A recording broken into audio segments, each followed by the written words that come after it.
This is the news on top of the hour. Live from our studio in Georgetown. Kaieteur Radio, 99.1 FM. Good morning and welcome to this morning's newscast on Kaieteur Radio. I am Kevin Smith. Let's get to the news in detail.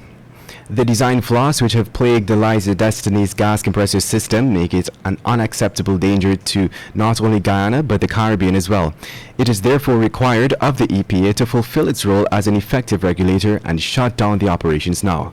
So said international lawyer Melinda Janke. Her invited comments come on the heels of ExxonMobil Guyana's latest announcement that the gas compressor system encountered another design flaw, even though it received repairs upgrades. In February, Janke said it is clear that ExxonMobil's operations in the Stabroek Block are unsafe. She urged Guyanese not to take the design woes lightly, since Exxon itself has come forward to admit that the equipment is faulty.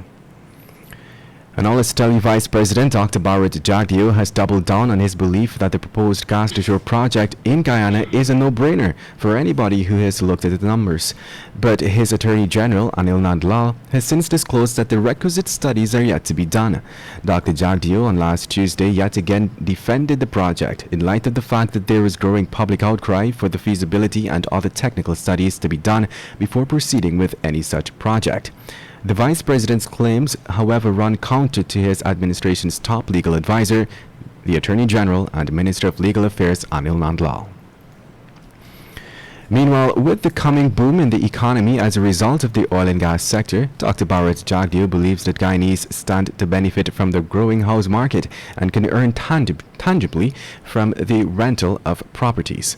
This is since the country is unable to support the emerging industry through ventures such as the building of floating production, storage and offloading vessels. He pointed out, however, that at present the country does not have the requisite legislation for the construction and regulation of condominiums and such types of buildings that people are going to be constructing, according to Dr. Jagdeo.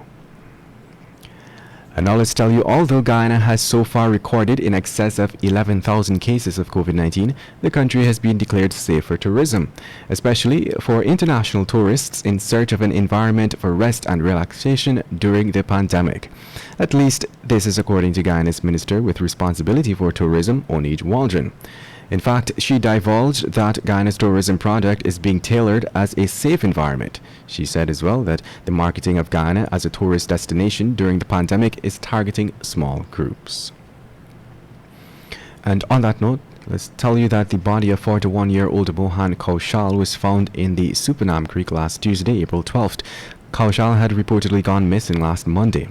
Reports suggest that sometime around 17 hours last, the man left for a friend's home in the Supanam Creek. While there, he was reportedly imbibing. Around 22 hours, Kaushal reportedly departed the friend's home and was heading on his way home. Police indicated that no marks of violence were found on Kaushal's body, but noted that a post-mortem examination will soon be done in an effort to ascertain his cause of death. And moving on, popular Guyanese makeup artist and fashion designer Marcus Anthony Singh, also known as Lachman, was on Tuesday evening found murdered in his El Dorado apartment in Trinidad. According to reports, the 27-year-old Singh had shared the apartment with two others. His body, reports suggest, bore 3 stab wounds to the neck. Samira Ashley, Singh's Guyana-based sister, said that given the restrictions in Trinidad as it relates to COVID-19, Singh's family is hoping that the government will intervene so that Singh's body can be brought home. And to wrap things up, 36-year-old Brian Mitchell, a GDF sergeant, is now dead while his 7-year-old son is in a stable condition at a Georgetown Public Hospital following a 2-vehicle collision. The accident occurred Monday around 21 hours 15 along the Homestretch Avenue in Georgetown. Taishan Shanks, the driver of the vehicle which collided with Mitchell's, and the passenger sustained minor injuries during the accident. Based on reports, moments before the collision, the motor car driven by Shanks was heading east on Homestretch Avenue. Shanks said that while driving in the vicinity of Help and Shelter, he saw Mitchell's motor car swerve from behind another vehicle in the southern side of the road and enter his lane. With no time to react, Shanks recalled that the two cars collided head-on. An investigation is ongoing. Kaieteur Radio. Covering Guyana from coast to coast. Demerara and Essequibo 99.1 FM.